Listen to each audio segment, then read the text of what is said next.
There's always a dick or 10 in the room, you know what I mean? Well, everybody's a genius and knows everything. This is true.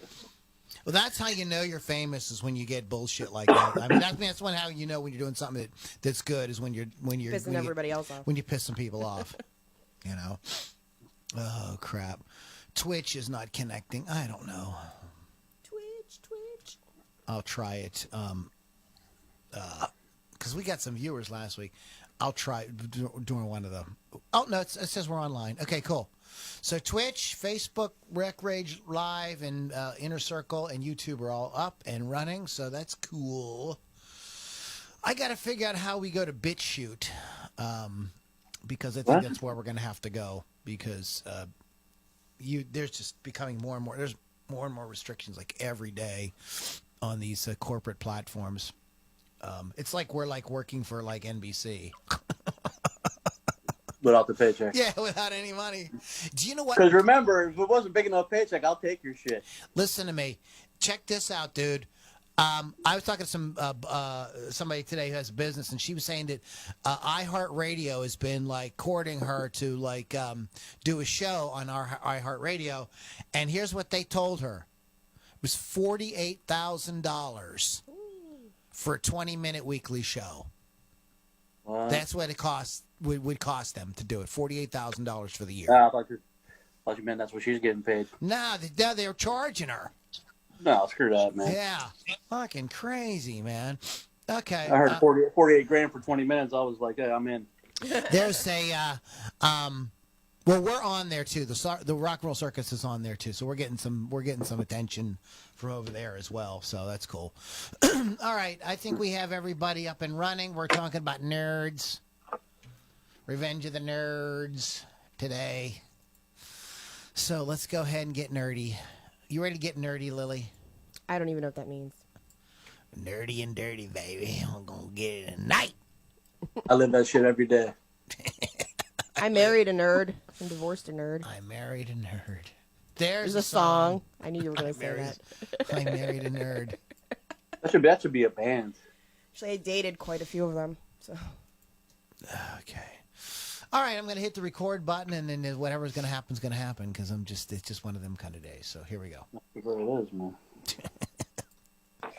On this week's Loudini Rock and Roll Circus podcast, we're going to discuss 10 of our favorite rockers who break out of the standard cool rock and roller look, and we're going to celebrate these dweebs, geeks, and nerds of rock. Stick around. Get ready to rock out with your talk out. It's the Loudini Rock and Roll Circus.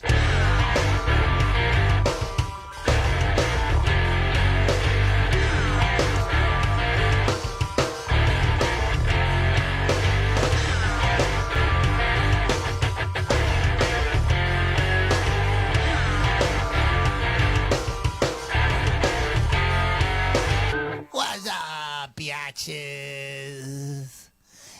You guys ready to get nerdy with it tonight? Always. Who wants to get nerdy with me tonight? White nerdy. We're going to get... Let's get white nerdy, why don't we? Yeah. I got them both covered if you don't have enough. You're listening to Loudini Rock and Roll Circus, everybody. You want to go to LouLombardiMusic.com to get more information there, free EP download, all kind of cool stuff. First to hear about new music, first to hear about what we got going on in the podcast. I sent out a blast the other day with some advanced information about tonight's podcast, some stuff. So those of you that are on my email list, you already know a few tips and facts about nerd music. So good for you. But the rest of you, just go to go to LouLombardiMusic.com and check it out. Free EP, all kind of cool stuff. Check it out. It is the Loudini Rock and Roll Circus. Shout out to my good friend Chris Thunderwolf Dotson at wolfscustoms.online. There is no reason, guys, to be doing these online shows with the same boring-looking guitars. Lily, maybe you heard of this guy, Eddie Van Halen? Vaguely. You ever heard of Eddie Van Halen, Keith? Who? Keith's never heard of Eddie Van Halen. Anyways. No, I did not think I heard of him. His brother's Alex Van Halen. That's right. I might have been a groupie once. But Van Halen, this dude got on stage with this like guitar with this crazy looking paint job on. It really wasn't paint job; it was a combination of Things. electrical tape and all kinds. But it was like what I'm saying. It was just uber eye catching. It was painted up really cool. It was different. The Frankenstrat. Well, Chris Thunderwolf Dodson at WolfCustoms.online, they can go way beyond that. They can do a lot of very, very cool things. They have a patented process right now called Hollow Flash that nobody else is doing that will blow your freaking mind and will really draw a lot of attention to what you're doing on the guitars. That means like maybe you should practice too and be good so when people are looking, they're not going like, that's a cool looking guitar, but he sounds like a moron. It's just a little tip, little tip from your Uncle Loudini here. But you want to go to wolfscustoms.online, talk to Chris Thunderwolf Dodson. He will hook you up with a very cool custom job on either your guitar, your bass, whatever it is that you play. And when you get up online and you're doing these cool Zoom concerts, you are going to look like a bad MFer. And that's all I'm going to say about that. WolfsCustoms.online. Shout out to Rock Rage Radio, rockrageradio.com. That is our affiliate. Please check them out. Great guitar-driven rock 24/7.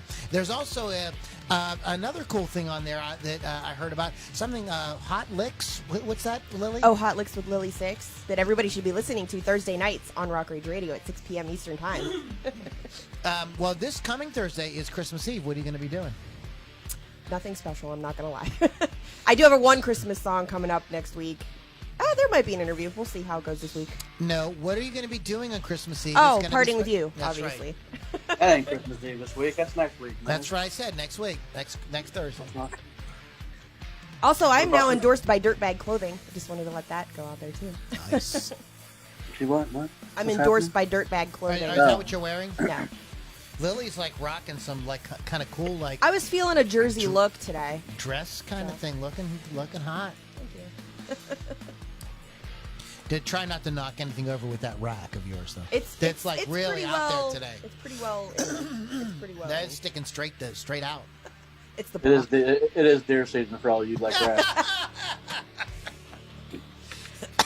Nobody's caught me yet. So, hey Keith, we have as you have probably figured out, we have Lily V6 here from Rock Rage Radio, and we also have Keith the Hawk Hawkins. What's going on, Hawk?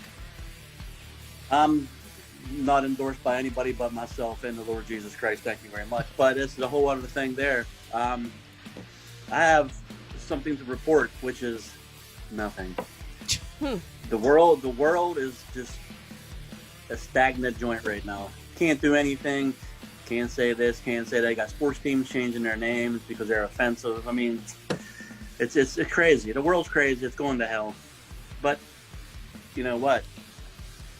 You will wake up tomorrow and the sun will shine again, and I'm gonna. Well, we're gonna play in the snow tomorrow here. I'm gonna rock on.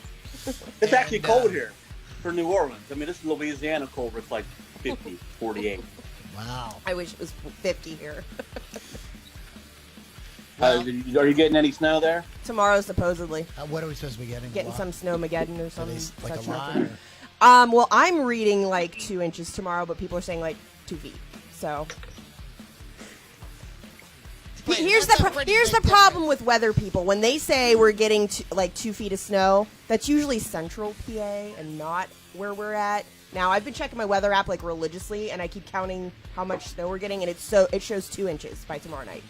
So I don't know who's right and who's wrong. Well, I mean that big concert I was going to go to tomorrow night. I'll have to Oh shit! That's right. Wait, there's not allowed to have concerts anymore. We're done. Yeah, we don't have concerts. We have no eat-in restaurants. Oh, and get ready for next year. We're really excited when the Civil War starts next year. So get ready for that, guys. So we just got all kind of good stuff. Welcome to the that's US not of good. A. I'm in the South. They lost last time. Well, you're going to get a chance. The South will rise You're again. going to get your second chance. Oh, anyways, so let's get into this, guys, because there are these bands and artists that do not fit the typical too cool for school rock and roll, maybe long hair or cool leather outfits or the leather, the traditional rock accoutrement, the shaved head and the goatee. Not everybody can be that cool, right? Keith? Not too many people can rock that look. You and Scotty and Rob Halford. Rob Halford. But But Chloe Savalas was good at it too. But there's amazing bands out there that kind of like took the juxtaposition, right? Is that how we want to say it? And said, when we're gonna do something different, because rock and fashion and rock and style and vibe and look and all that, they've been going together hand in hand since forever. the beginning. Since the beginning. I mean, since the days of the bluesmen, I mean, a good example would be Rick Ocasek dating Paulina Poroskova, who is a supermodel. So I'm sure she dressed him a time or two. Yeah. So, they go together. I mean, go back to the Beatles had a stylist. Elvis had a stylist. They had people that said, you're going to put this on. The boys are going to wear this. This is what they're all going to look like. And the bands we're talking about today, I don't know if they dressed themselves or... Yes. They look like they did. There's no way. Most of them probably did, yeah. Because especially guys, we have, right, Keith? We can't dress ourselves, right? I dress myself every day. I'm not saying I'm good at it. It's just He's something just I've had saying a he's lot of not a practice fashion doing. plate. I'm just not a fashionista because you know what? I had the same shit from like 6 years ago that, I'm surprised still fits, but it does. Yes, but that's also smart because then you're not spending a whole ton of money on clothes either. I do buy a lot of clothes. I just don't wear them. Oh. If that makes any I sense. buy a lot of clothes, but I don't wear them. It's actually very counterproductive if you ask me, but it's almost like I just don't really. It looks good online, then it don't look good on me. So that's the truth. I like books, but I don't read. I love books. I just don't own any. So, I don't know what we're going to do. We're just going to kind of toss some names around the room and talk about how outrageous they are. This isn't the kind of thing we have any kind of background bio on or anything, do we? I just talked about some of the bands and what they do in case anybody's not familiar, but everybody should really be familiar with all the bands I chose. So let's start. Let's mix it up tonight. Let's start with Keith. You ready, Keith? I can catch you off guard. Hold on a minute, man. Oh, he's gonna do the thing. Hold on. I'm waiting. Keith, let me see what I got here. What happened to your glasses? I'm going to start with a band that I think a lot of people probably have heard of, and it is Tenacious D. Tenacious D, Good one. with actor Jack Black and Kyle Gass, they don't look like rock stars, and they're probably not built like rock stars either. I mean, if I think about a rock star, I'm thinking of Steven Tyler, the Bon Jovis of the day, people that are like Elvis back in the day, Robert Plant. Those people look like rock stars to me. That's what I think. Ozzy has a rock star look. I mean, most people that are into rock and roll have the look. Some don't. Some are still very successful, and we're going to touch on that now. But Tenacious D is actually a cool band. If you go to think about it, it's not just a joke. It's like they can actually play. And Jack Black sings well. Kyle Gass is an awesome guitar player. And they hang out with Dave Grohl and let him play drums, so he's not really a nerd. But, I mean, at the same time, he might want to be a nerd. He might be a nerd inside, just not on the outside. Exactly. He's a nerd at heart. Well, aren't we all, really? Just watch the video to Tribute. Okay. Must watch that video if you've never seen it. For those of you who are just listening and not participating in the video portion, I know we got a lot of folks that are listening on Rock Rage and stuff like that. Keith is sporting a lovely pair of a piece of eyewear today with the classic tape Down the center. right down the middle there, or whatever the nose guard. This has been a gimmick of mine for you. I used to do this in bands when people weren't looking. I would hurry up between songs, put these on my face, and I would count off the next tune and go 1, 2, 3, 4.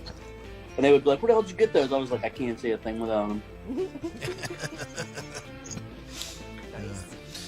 Beautiful. It's a beautiful thing. So,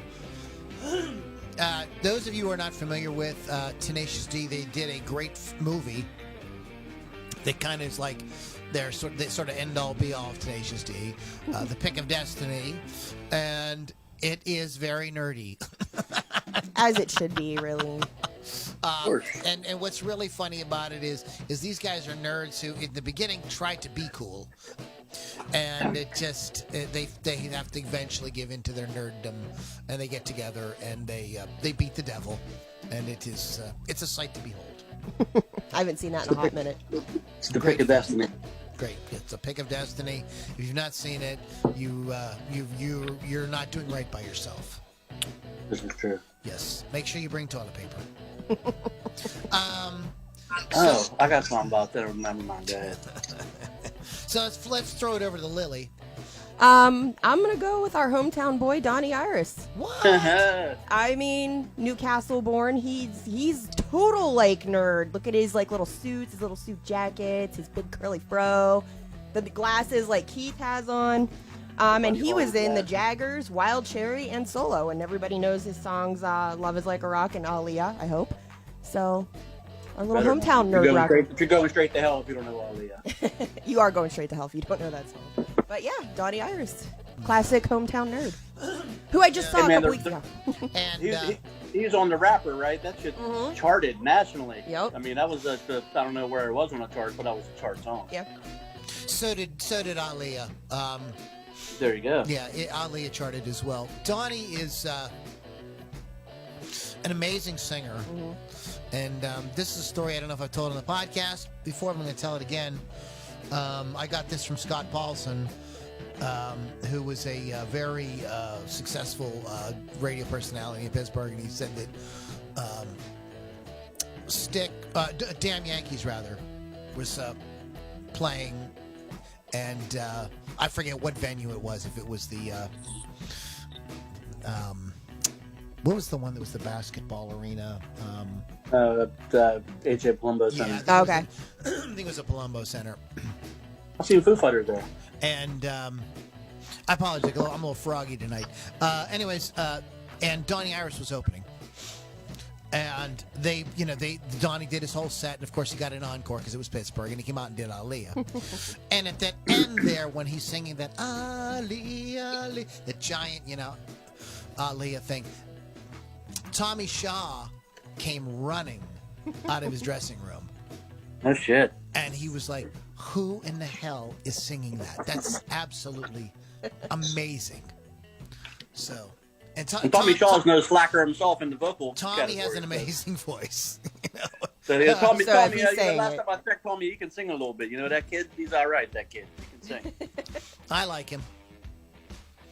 I'm going to go with a band that I had tickets to see in May this year, but Well, I didn't get to go because of the Shanghai shivers. The sweet and sour sniffles. The Kung Flu canceled me. I hate you guys. But this is a band that does songs like Birdhouse in Your Soul, Istanbul, Not Constantinople, Anna Ang. This is the absolute amazing They Might Be Giants. They Might Be Giants is a New York duo. You're on my list. Absolutely just the kings of these quirky but insanely, what's the word I want? Addictive or catchy, irrepressible, just the kind of songs that get stuck in your head whether you like it or not. And I always think that's a sign of like good songwriting. Like, when I can't get that damn song out of my head. That's probably a pretty good song. But they started out, how they broke was by running a little ad in La Village Voice with a number. Okay. And you could call and hear a song.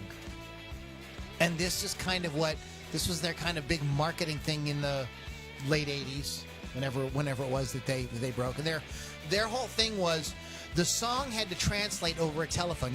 And this wasn't these smartphones that we have now today, kids, that have like good sound and everything. This is your regular garden variety telephone with the curly cord. Oh. And they were like, the song had to sound good on that. So they produced their music in such a way that it had they tried to keep everything in that sort of mid-range kind of sound so that you could listen to it on little phone speakers and it would sound good. And that is how they got started. And of course, they're not superstars, of course, by any means, but very, solid, catchy songs, as I've said. I think their probably biggest claim to fame is kids that grew up in the 90s watching, what was that? Is that DuckTales? Oh, that was Tiny Toon Adventures. Tiny Toon Adventures. And their version of Istanbul, not Constantinople, is featured. Yeah. So, and Lily and I were listening to it tonight. She's like, "Oh my God, I love it!" And a lot of people don't realize that is They Might Be Giants. Very cool band, but nerdy as all get the hell out. Just super nerdy. Just total dorks, but who cares? Because the music is absolutely fantastic and it's fun stuff. Yeah, legit. Catchy. I like it. Like I said, I could dance to that in the club. I don't care. Who's next? That would be Keith. I'm going to go with this band. I just listened to this band this week just for a little refresher. It's more based on the lead singer because he had a successful solo career too, but this is a band that'll grow on you. A little trio from North Carolina, Ben Folds 5. Ben Folds looks like a total dork. But the band, especially the first two albums, are really, really good. It's catchy. If you like piano-driven rock, very up-tempo. It's very cool, like almost like jazzy New Orleans vibe in some songs, or straight-ahead rockers in a lot of them. It's almost like Jerry Lee Lewis on steroids. I mean, it's... And then the rhythm section is really good. I mean, they don't look as nerdish as Ben Folds, but then he had Rock in the Suburbs with some solo stuff. Those are great songs. And he also wrote a piece for Philharmonic one time in 10 minutes, they said. Ooh. So that's pretty impressive. But yeah, Ben Folds doesn't look like your everyday rock star, but the band and him kick ass, man. That's just the way I can see that. What else can I say, man? Just go buy the first record and check it out. Songs for the Dumb, I would recommend. It's a pretty funny, awesome song. There's I don't know if you're aware of this, Keith. You probably dig this. But there's a tribute to Burt Bacharach with Ben Folds 5. And the song they do is Raindrops Keep Falling I love that on song. My head. And the bass player does this really cool thing with distortion on it. He puts all it. It's freaking badass. It's really, really cool. If you've never heard it. But yeah, nerds, but good nerds. Yeah, that bass player, I think Mike Sledge was his name. Yeah. I don't know if that's his real name, but dude used distortion almost all the time. I mean, like, there's songs like some, like Brick, the songs like they're a little more ballady. I mean, but he didn't, but if you've ever seen like live videos of them, or actually seen them live, dude running distortion heavy. Sound like freaking like an old school wannabe Geezer Butler dude. I mean, he's like he's hammering that stuff. But I heard him say that he was like trying to kind of occupy the sort of guitar space in that. Oh band. yeah, I mean, you know what I mean. He was kind of like doing guitar and bass kind of together. Yeah. Mm-hmm. Good stuff. But it's just a very kick-ass band, and I think the first album, I actually listened to most of the first album the other day, and I think it's a really good record, and it's very catchy.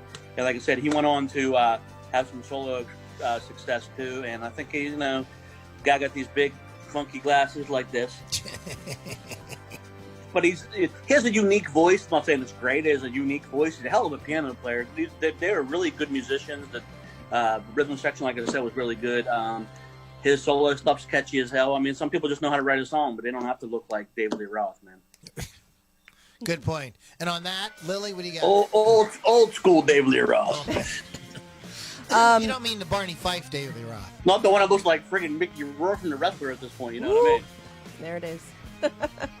The next guy on my list, not necessarily the song that we all know him for is really good, but it's super catchy and memorable, and he's a total nerd, Thomas Dolby. How'd you get that one?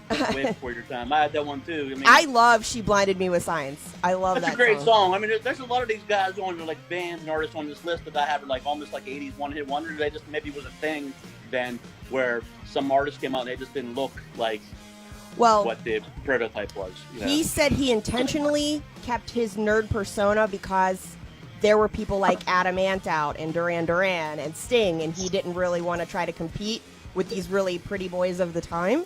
So he kept his whole look down. And he also worked as a session musician. And to cement his nerd legacy further, he began a career at Johns Hopkins University as an art professor. And in 1990, he founded Beatnik and Silicon Valley Software Company, whose technology was used to create the Nokia tune.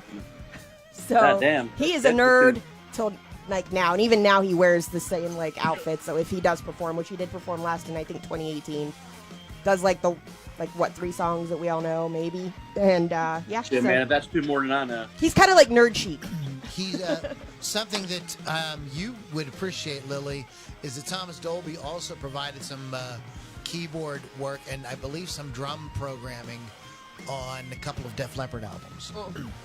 I believe that. Yes. Yes. So, But I call his look nerd chic. Right. She blinded me with iron. You gotta love that video with the old man and That's the everything. greatest. That's a great. I mean, that's a really cool song, though.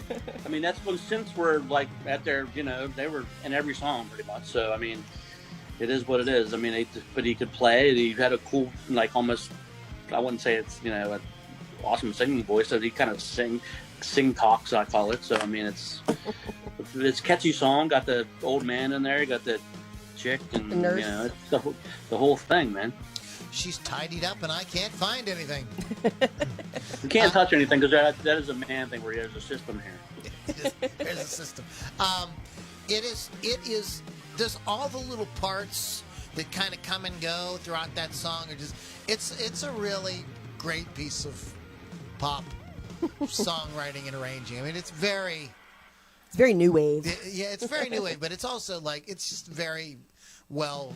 It's very musical. It's very, very cool. And he was able, and if you were listening to it, there's a lot of stuff going on, and he was able to put all that into a 3-minute pop song. Just, that kind of thing always sort of like blows my mind. The guy I'm going to talk about next, the band I'm going to talk about next, known for the coming on stage in oversized suits. Very good. Wearing like, this is my dad's suit.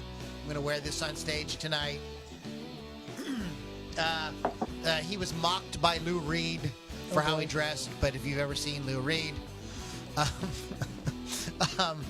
but this is a band called the Talking Heads. You know what the best thing about Lou Reed is? He's never going to make an album again. He's never going to make an album with Metallica again. Or himself. But the Talking Heads were a band that was making a underground kind of buzz before, when it was really hard to do that, when how you did that was by like going out and just playing shows and making them really, really, really, really, really, really good and getting kids really excited and generating a lot of energy. There was no internet, nothing like that.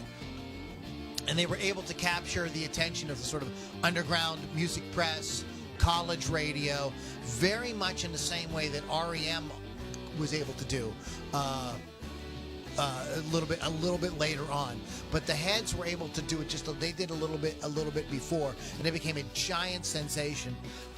And the way that David Byrne, the way he presented himself on stage, I think that this goes a lot to the sort of idea of this before alternative rock or grunge or post grunge or whatever you want to call it, it was called college rock, okay? And these college rock bands were really trying to say, we aren't Peter Frampton, we aren't The Sweet, we aren't any of that, we aren't Journey, we're not, we're still rock and roll, we're still rock bands, but we are something else. And I think that the look of the quote-unquote nerd look, I'm making air quotes here, was an attempt to really kind of distinguish themselves. And I think the Heads really they're kind of like at the forefront of this band and another band that I think we're all going to talk about a little bit later on. I believe who's actually first band to do this. But the Talking Heads were kind of like we really brought this forward. Amazing songwriting, amazing stage presence, and if you've never seen the movie Stop Making Sense, you should probably turn this podcast off right now and go watch it and come back, because it is one of the most amazing concert videos of all time, and it just goes to show you what a group of nerds can do on a rock stage with an audience with amazing musicianship. They're all killer. And David Byrne aside, a few years ago, I don't know, maybe 2009, 2010, the Talking Heads released an album called All Talking No Head, without David Byrne, And it's a good freaking record. The songs are there, the singing is there. It's all good. The cool rhythms and everything that they would do. They brought in all kind of this is the band that's sort of like what would you call it? World beat? Is that the term I'm looking for? Yeah, they've recruited a lot of African musicians, a lot of definitely European, South American musicians. Yeah, anybody that could play the stuff. Sting and Peter Gabriel did it a little bit later on, but the Talking Heads were kind of more at the forefront of that. They banked on that nerd thing. I mean, that was their thing.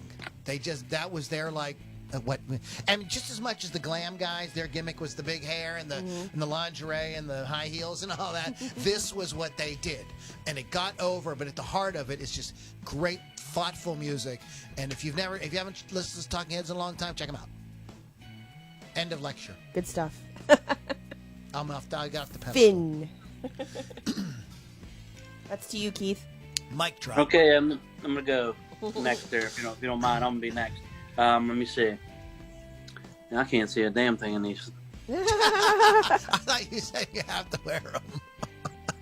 All right, I'm gonna go with.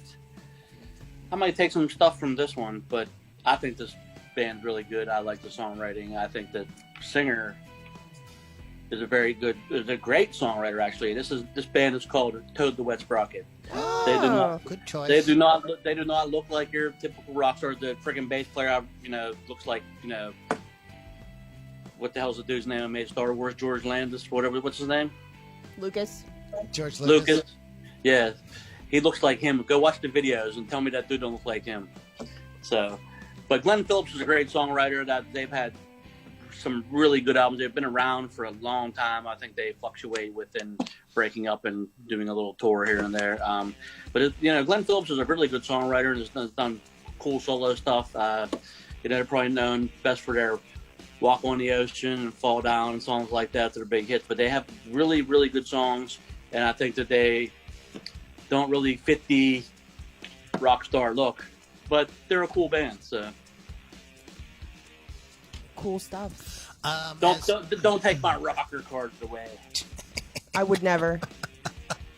I really love playing Fall Down in a band. That's a really good guitar riff. Really. Oh, for sure. That's probably one of their more. Sometimes they have less aggressive songs, we'll say, but I mean, they have some really cool tunes that I think they're catchy, and they have good harmonies. I mean, they're solid players. They're solid players, man, and it's just. I think the drummer was like 4'2". It's how he reached the cymbals, I have no idea. Booster seats. I think too, in the era that they came out in, it was the post 80s rock kind of. It was a sort of like rebellion against that. So I think their labels and stuff were looking for bands like that kind of had a different look, but still had great songs. I mean, you have to have great songs. I mean, people got to you want that does help unless you're Justin Bieber, but that's a whole other thing. Well, But anyway, so what do you got next, Lily? Next on my list is Bare Naked Ladies.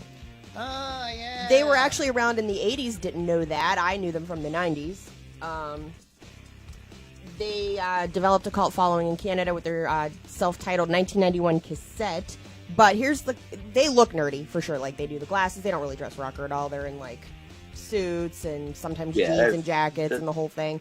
But what I thought was interesting as I read further into this, they were among the early adopters of computers for promotion, and they released an interactive press kit on a 3.5-inch floppy disk. Floppy disk. So this is why I added them in here, not just because of the look, because of that. And they actually earned them a Much Music Video Award for that, and they used their website to allow fans to choose between two songs on a lot of things. Ended up using both songs anyway.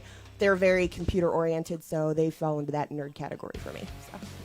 Wow. Another band that's just cool. They actually were on my list too. Another band, a Canadian band that doesn't look like a typical rock star. If you listen to 1 Week, it's so versatile. Dude's rapping. There's some harmonies going on. Mm-hmm. And, it's a fun tune. They could have probably just wrote that tune and been a hit. But yeah, there's some videos floating around from them where they were actually in their heyday, we'll say, when that album came out with 1 Week on it, whatever that's called. But yeah, there's a video of them playing live where the actual the bass player actually goes into a bass solo where he plays Itsy Bitsy Spider with a bow. That's cool. That's very cool and interesting. But they weren't bad. You know, they were good players, solid players, and you know that's important to me. Sorry, but yeah. Sorry. It's one of those things where catchy songs can't be denied no matter who's putting them out. But these guys just definitely didn't have the R&R look, as we would say. But that's what we're here to talk about. So great, again, good songs though. I liked them. I don't even know if they do anything anymore. I didn't even read that part. That's something I kind of doubt it. That's to you. All right, I guess it's my turn. Okay. I was debating between two different ones. Let's talk about this band right here. This was an American new wave band formed by a guy who, when I say his name, not only is everybody in the room going to know exactly what band this is, but you're going to know who this person is because you probably, let's see, I just rewatched The Nightmare Before Christmas. So my kicking it out here is who this person is. This was formed by singer, songwriter, guitar player, classical composer, jazz musician Danny Elfman. Danny Elfman. In 1979, the band was Oingo Boingo. The band emerged from a surrealistic musical theater troupe, the Mystic Knights of the Oingo Boingo, that Elfman had led and written material for in previous years. Oingo Boingo were known for their high-energy live concerts and experimental music, which can be described as mixing rock, ska, pop, and world music. The band's body of work spans 17 years with various genre and lineup changes. Their best-known songs, Only a Lad, Dead Man's Party, and Weird Science. As a rock band, Oingo Boingo started as a ska punk influenced new wave octet, achieving significant popularity in Southern California. During the mid-'80s, the band changed lineups and adopted a more pop-oriented style until a significant genre change to alternative rock in '94. At that point, the name was shortened to Boingo, and the keyboardist and horn section were dropped. The band retired after a farewell concert on Halloween 1995, for which they reverted to the name Oingo Boingo and readopted the horn section. This is how nerd and anti-rock and anti-cool Oingo Boingo was. They had a hit song called We're Through Being Cool. And there it is. Through Being Cool. And it's on the heavy metal soundtrack. Okay, yeah. When they go into the bar, right, where like it's in the last section, what's her name? Tarna? Yeah. That section, when they go into the bar, the band playing, I'm sorry, that's not Oingo Boingo. That's the band we're talking about next. Oh, okay. I'm screwed up. You're getting ahead of yourself. I'm getting ahead of myself. Scratch that last sentence. We'll edit that out. Remind me to edit that out later. Okay. But anyways, Oingo Boingo, Danny Elfman goes on to write the theme for The Simpsons and Batman, just tons and tons of Tim Burton music, and just an amazing musician. But nerdy is all get the F out. And on that, something I was not aware of on The Nightmare Before Christmas, while Chris Sarandon does do the voice of Jack Skellington, Danny Elfman does the singing. I knew that. I did know that because I looked that up once because I was like, oh my God, can he sing too? I was thinking, I'm like, Chris Sarandon, you're such an amazing singer. No, it's Danny Elfman. And just all around amazing musician. So we got to give a shout out to Oingo Boingo there, guys. That was my call. That was good. I didn't have them on my list, but that's good. Good on you, man. It's a dead man's party. Who could ask for more? That's all. Weird Science. They were all over the '80s movies. Though. They were in Back to School, Weird Science. I mean, all them songs. I mean, yeah, they had their time, you know. They still together? No. Danny's been off doing movie stuff with Tim Burton for the past 25 years. So. All right. What do you got, Keith? Oh, it's my turn? It's your turn. Your turn, Keith. I'm gonna go. This one is gonna be very appropriate for these glasses. I'm gonna go because we're not men. We're freaking Devo, and Devo does not look like rock stars. I don't know if they look like alternative rock stars because anybody wears flower pots on their head, and that's weird. But you mean you don't do that? They're responsible sometimes, only on Saturdays. Okay. They are responsible for some '80s classics, though. I mean, Whip It. Everybody knows that one. I also love their version of "I Can't Get No Satisfaction," which is cool as hell. But then the great Mark Mothersbaugh went on to compose. I think The Simpsons. You probably heard that. I think he's in that. Yeah, So he's done a lot of TV, a lot of stuff, So those guys don't look like your rock stars, but they had some hits, and Mark Mothersbaugh went on to be very successful at other things. So the rest of the guys will do on the Where Are They Now in 2 weeks. And as I was saying, in the movie Heavy Metal, We're Through Being Cool is a song there, and I think that's the thing that's one of the things about Diva. I think Diva is kind of like the first, right? They're the first sort of like new wave band. They're formed in 1973, Jesus, so they're the kind of first like dork or nerd. Godfathers of Nerd. They're kind of the Godfathers of Nerd band with that thing. I don't know about that, but we'll see. You got somebody before that? Well, I mean, you could say, we could go back to where the 60s, where the mods and everything, and they had that kind of, but that was considered a cool look at that time. I can go back to the 1950s. I can go to Buddy Holly didn't look like a rock star. What rock stars was at that time, I have no idea. But I think he's up there rocking these kind of glasses. That ain't your everyday rock star. I think when Elvis and Chuck Berry and Little Richard are around, they look way cooler than him. I don't know, man, because a lot of people like that Buddy Holly thing. A lot of people thought he got a lot of poon. Man, no problem. He gets a lot of poon. Is that what entitles you to be cool and a rock star? I mean, shit. Absolutely, it's an industry term. I mean, no offense, but Mick Jagger's got a lot of poon in his day, and that dude looks like a fucking rubber band. Keith loves Mick Jagger. I'm not saying anything against Mick Jagger. He's not a good-looking guy. What are you going to do? There's a lot of dudes like this. They're on my list tonight. But, if you're going to talk about iconic rock stars, Gene Simmons is banging Shannon Tweed, for Christ's sake. All I was saying was that in my sort of observation with the Buddy Holly thing, I felt like rock hadn't solidified into what was cool and what wasn't, and I sort of always felt that Buddy Holly's look was like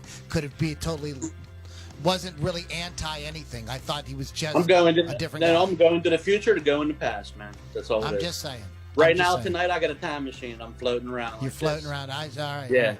This is my time machine. So what's on your time machine, Lily? My time machine. I'm going to actually put Gwar on here, and I'm going to tell you why. Gwar! Yes, they sound heavy metal. Yes, they look heavy metal to most people. To me, they look like a giant Dungeons and Dragons game on the stage. So that's what. And if you saw them without any of the costumes, which nobody really does, but if you do, they are all nerds underneath it all. And it's all about sci-fi, and super cool to see them. They're all just like a frequently rotating lineup of musicians, artists, filmmakers. They're called the Slave Pit Inc. Like I said, even their Orgasmageddon, that's their comic book. It's just nerdy to me. It's like a bunch of guys who like just hang out together in their basement. No offense, like that's what we do right now. Wow. Bunch of guys hanging out in the basement. Wow. But we're kind of nerdy too. But yeah, that's what Gwar is to me, and I'm sorry. They're nerdy underneath it all. I think it's cool. I think it's a cool pick. I didn't have it on my list, and if I had to describe Gwar in one sentence, I would say it looked like Halloween took a shit. But that's a whole other thing. So just go on and explain the rest of it. I got it all out. I think that's the name of their new album. When Halloween takes a shit. It's kind of like nerds disguised to seem like they're not nerds. I know about that. Wait till I go on Amazon later and watch 3 hours of fucking UFO movies or documentaries. There's a whole bunch of them on there, dude. Oh, I know. I've watched them all. I haven't done anything since then. That's why, at this point, I can't remember even what friggin' day it is. UFO. Do you think the quarantine's bad with the countdown? I got UFO day like 246. UFO day. Sometimes, to be honest with you, we're all friends here, right? Anybody watching? Sometimes I stare out the window and just hope a UFO comes down and sucks me away, man. That would be so dope, Travis Walton. I'd be Keith Walton. Keith Walton. He was one of the Waltons.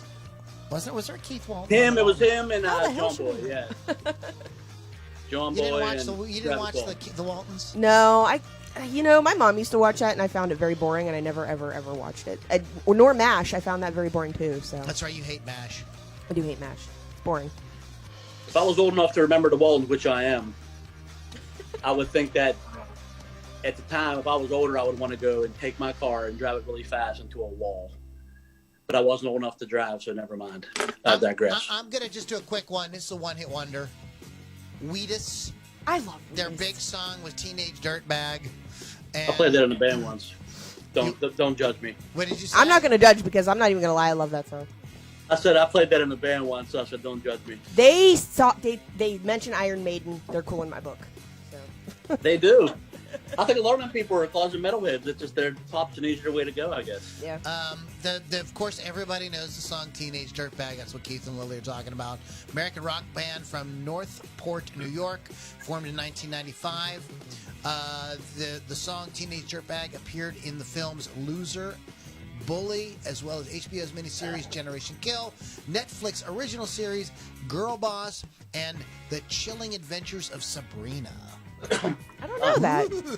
What is that? There's a new Sabrina. Oh, is it that like? And it's Is that very like when they did like the kidsy. Yeah. Archie's remake? It's trying to be A very... hoe. That's Sabrina's a hoe. It's Sabrina the Teenage the Witch. Teenage Witch. It's a remake of that, a reimagining of it. But in any case, Wheatus is a kind of very, very dorky, nerdy. That song is very dorky, nerdy. The idea of the song is dorky. The character who's He's a nerd. He's supposed to be a nerd, and he gets beat up, and he likes his really hot chick. And then at the end of the video, she has the 2 tickets to Iron Maiden, and they go, and the nerd gets laid. So you gotta be like the nerd that, wins in the know. end. Hey, You gotta love that shit. you gotta love that when a nerd can get a That's little all something. day, all good, all day. So I mean, it's a little. So I would kind of maybe make these as an honorable mention because this guy's like one-hit wonder, but still cool song, still very nerdy. Keith.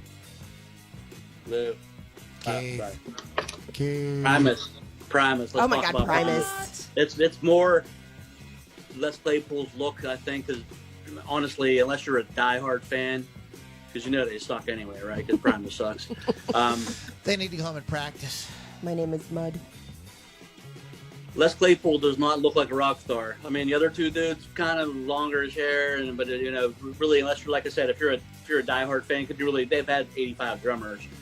But do you really tell me who the guitar player's name is? I know. I'm not going to tell you. But, I mean, he probably has the hardest job in the world playing behind that freaking guy. But Les Claypool's voice, his look, his stage presence, it's kind of nerdy. But it's a cool nerdy that you can do. And he's probably one of the greatest bass players I've ever seen in my life. So that band pretty much has their own genre. It's called Primus. Right now, I would take any concert. I don't even care. Yeah, they have their own genre. That's a really good point. Yeah, they're a heavy, thrashy, funky shit, man. The list goes on. They could do whatever they want. I've seen them play they did the entire freaking soundtrack to the Willy Wonka. You know what I mean? Who does that shit? I mean, it's just crazy. In a world of pure imagination. Now you're gonna make me want to go watch that. It's pretty wild. I mean, it's a band that, like I said, it's more or less Claypool. I mean, I think Larry Lalonde and insert drummer here, but that's Brain. They probably have a lot more rock star look than Les Claypool. But like I said, he is the attraction, the focal point of the band. Even though the rhythm section is usually or not the rhythm section, but the guitarist and drummer are always pretty kick ass. Yeah, but look at their videos. They make those other guys look dorky. Like, look at the video to Winona's Big Brown Beaver. I mean, it's like we're trying to. Yeah, they're playing up the nerd thing big time.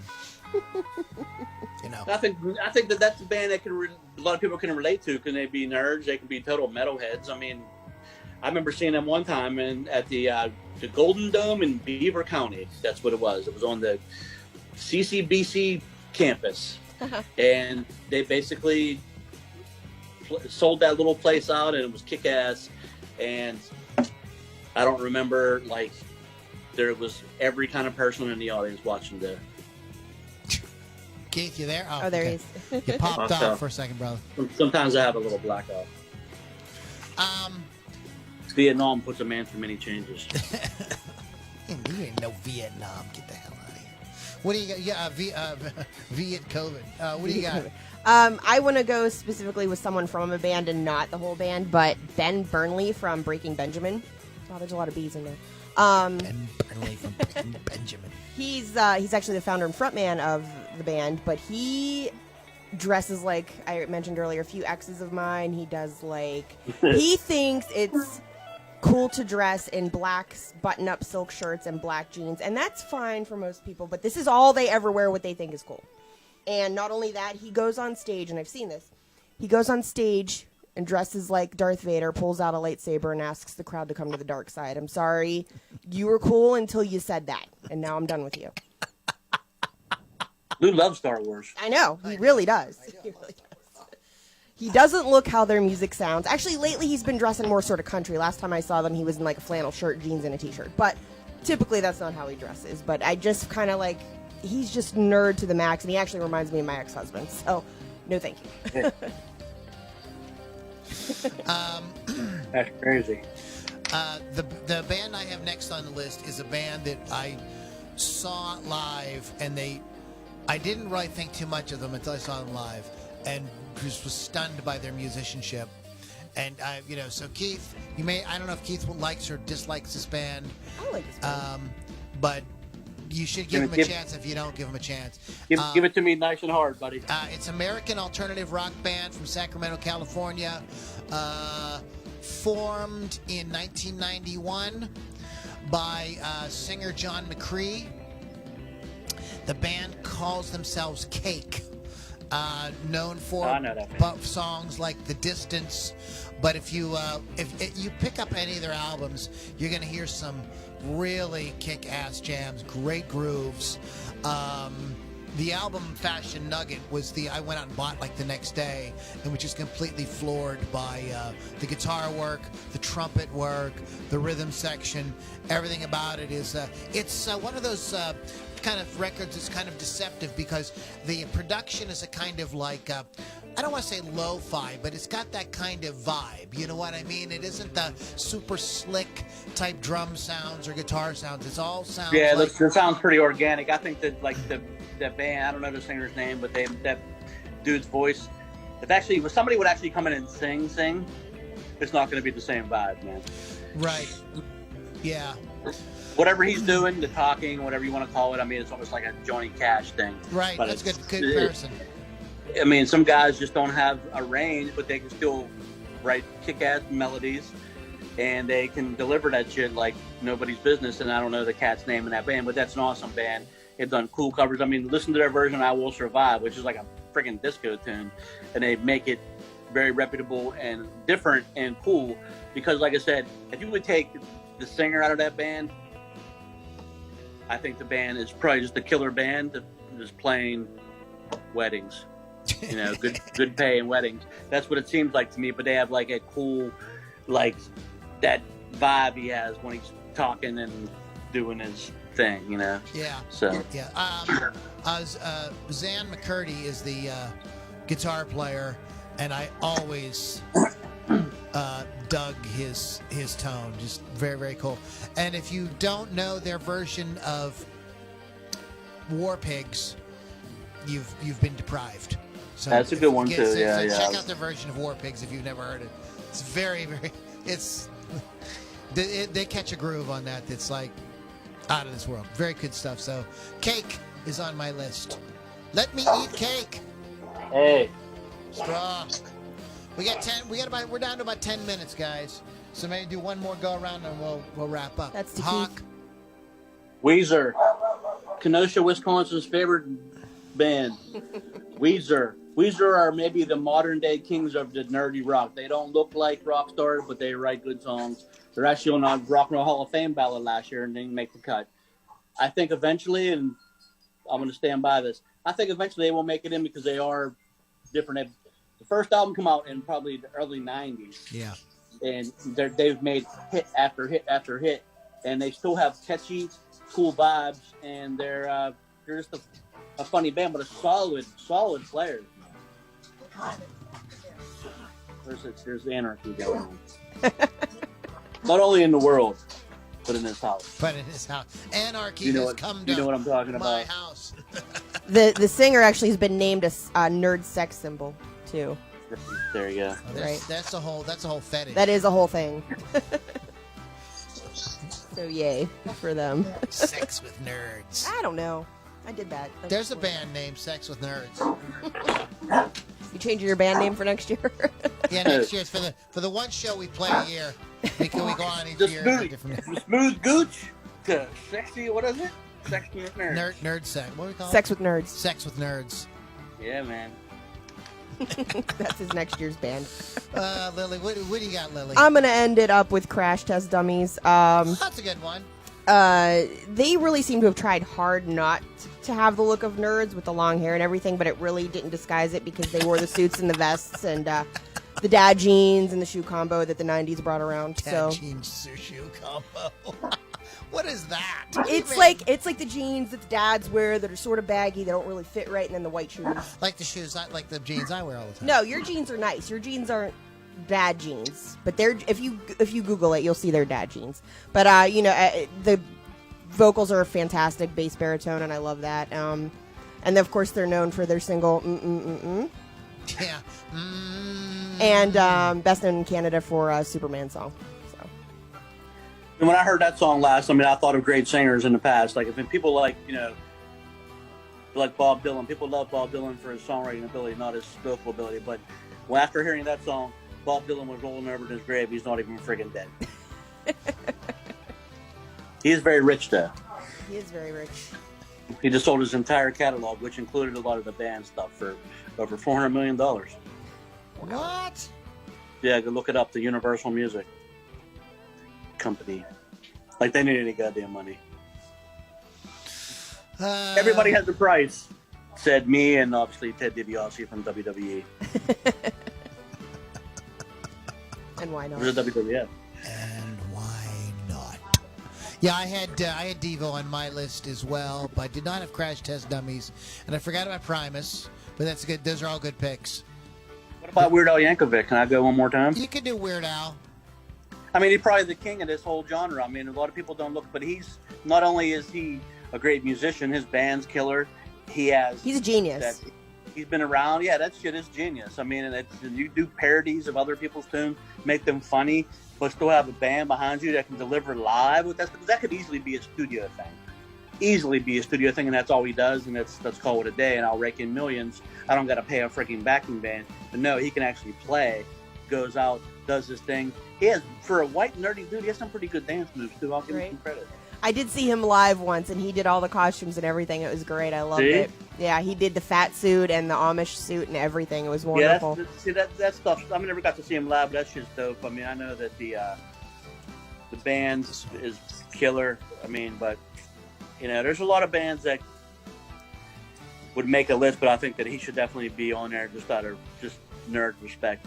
You know what's funny about him is he asked his parents, or he gave his parents a choice. He said, I'll play guitar, I'll play the accordion. And his parents picked the accordion because, of course, it was safer. So now he's famous for playing the accordion. Yeah. I mean, he's really the only guy on the list that plays the accordion. Right. That is like the nerdiest, dorkiest thing you could ever Literally. Unless you're in a Cajun band, that's pretty cool then. Right. Oh, wow. It was a good show. I would never go up to some coon ass up from, northern Louisiana and be like, bro, your Cajun accordion playing is gay as shit. He whooped the shit out of me, man. Make me alligator food. That accordion you're playing's gay. Oh, and he started on Dr. Demento, which is isn't that guy super nerdy too? He is pretty nerdy, yeah. So he was helped by a nerd to become famous. So. He was aided by nerds. I want to end with one more band. This was a band that I really, really loved. I have a couple other albums. If you start with the album Traffic and Weather. It's a great album. But they're most famously known for the song Stacy's Mom. Of course, talking about American rock band formed in New York City in 1995. Fountains of Wayne consisted of Chris Collingwood, Adam Schlesinger, Jody Porter, and Brian Young. They won a Grammy for Stacy's Mom in 2003. Very sadly, we lost Adam this year. So there is no more Fountains of Wayne. But crank up some Fountains of Wayne. Fun, dorky kind of band. In the same spirit, I believe, as Bare Naked Ladies. Great musicianship, great songwriting. Do you think this, guys, real quick, do you think some of these kind of nerdy bands really had to make sure they had their playing and their songwriting really together because they couldn't get over on being hot and sexy? I kind of feel that's true. like maybe they would have to because they couldn't compete. I mean, some of these bands that we're talking about, as we were going over, I'm going like, man, they have such like really catchy, like, you know. Or maybe some of them didn't even care and they just worked with what they had. They just worked with what they had. Yeah, I mean, hey, man, on a smaller level, I've done that shit for the rest of most of my life. I'm not sexy. I just learned how to play. Oh, you're sexy, dude. Don't even start, Keith. I look like the drummer from the medleys. It looks like a bag of shit. Stop. Oh, my God. He can play though. But I didn't say he was a handsome man. I'll give credit where He a credit's due. handsome man. A brown-eyed handsome man. I can't stand you. I can't really believe that nobody ever mentioned like bands like Rush. They're nerds. They're actually on my list, but A band like REM. Never heard of I him. didn't put them on. Not These a bands fan. don't look like a typical rock star. I do. Rush probably is... probably one of the biggest ones on there too. Should have been Beck. Beck is a fucking right there. genius, and Beck's a freaking genius and writes great shit. Beck, and yeah. so always Oh, yeah, has. Beck. We That's can a go good all one. night, but we've got to do this day in music. Because, first Please of do. all, in this day in music, check this out, Keith. We talked about John Lennon last week. In 1969, John played what would end up being his final gig ever in the UK when he appeared at the Lyceum Ballroom in London with the Plastic Ono Band and a UNICEF Peace for Christmas benefit. George Harrison, Eric Clapton, Delaney and Bonnie, Billy Preston, The Who's drummer Keith Moon also took part. What? Yep. So That's crazy. kind of an all-star I bet you the tempos when Keith Moon was playing were out of hand. Hey, Keith, you played a lot of country, right? 1973. That's none of your business. Charlie Rich started a 2-week run in the U.S. on the number one. This song was number one for 2 weeks. This just shows you how much times have changed. In 1973, the number one song for 2 weeks in a row was "The Most Beautiful Girl" by Charlie Rich. Huh. I mean, that's Awesome. I mean, it's a cheesy song. It really is, too. 1979, Pink Floyd started a number one, a 5-week run at number one on the UK singles chart with "Another Brick in the Wall" Part 2. I can't talk. Yes, I have a podcast. See, even you could have a podcast because you people out there probably can talk better than me. So if I can do a podcast, you can too. It's Who needs nothing. to talk? In 1984, Do They Know It's Christmas? Band-Aid entered the UK chart at number one and stayed at the top for 5 weeks. This is the 5-week. It's the 5-week year. 5-week, whatever. 5-week year. We all know what that is. 1988, soul singer James Brown was sentenced to 6 years of prison for various offenses, including possession of weapons and resisting arrest. Oh, man. He's a crazy bastard towards the end there, you know? Oh, goodness I mean, it gracious. happens. These things happen. This day in 1999, Boy George was knocked unconscious when a mirror ball fell on his head during a show. That's how I want to go out. That's probably during a Neil Young show, wasn't it? Remember when Pearl Jam helped him? The mirror ball Boy was George whirling. was in a It Neil hit Boy George in the head and knocked his ass out.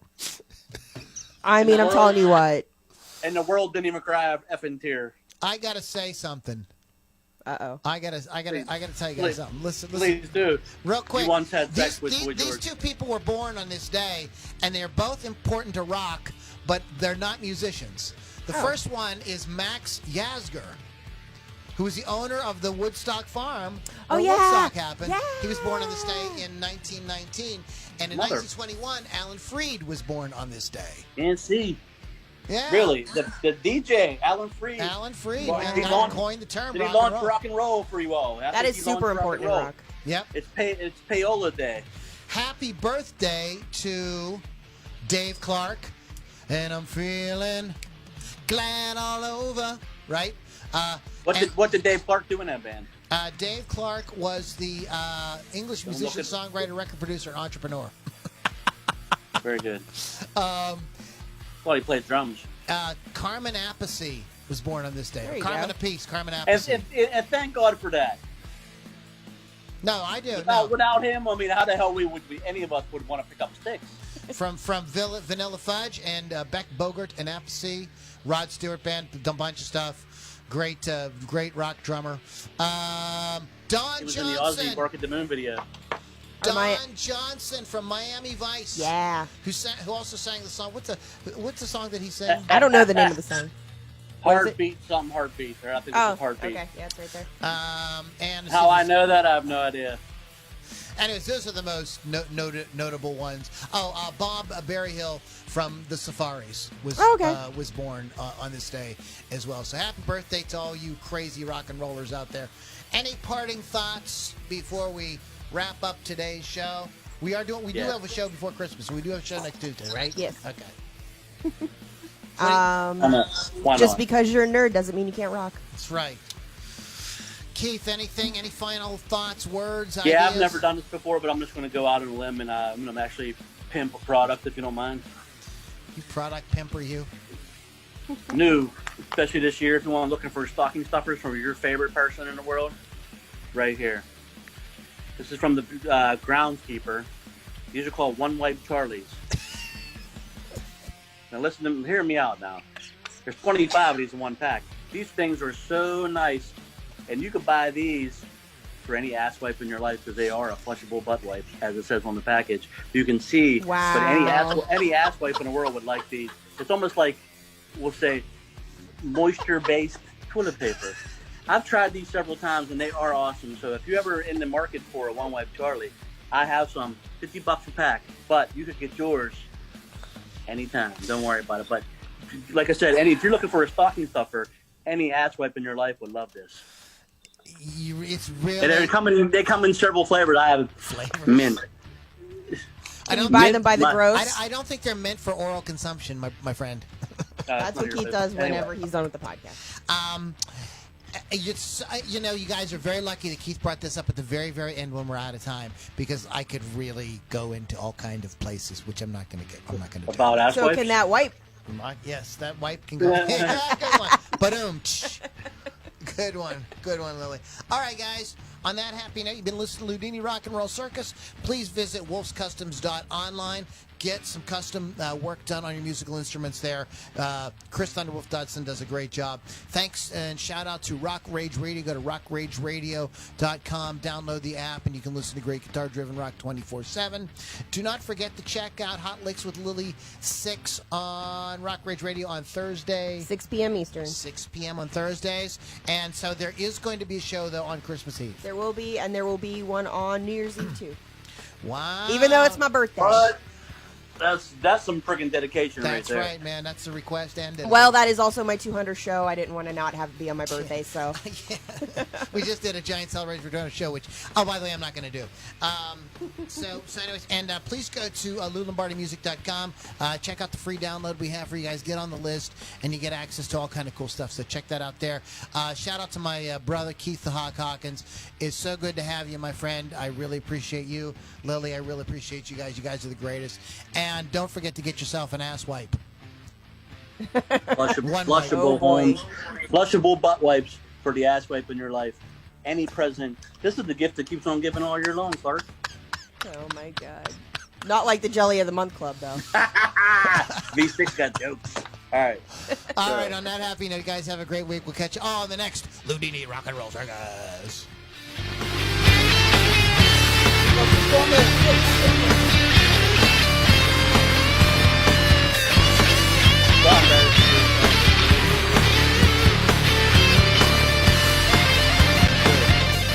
Look, can you hear me? Come on, goddamn it. Could be dying. You want to let me talk? Just give me 1 second. I'm going to turn the feed off before we say something what I shouldn't say. Hold on. All right. You're gonna go into All right, Internet. Good night.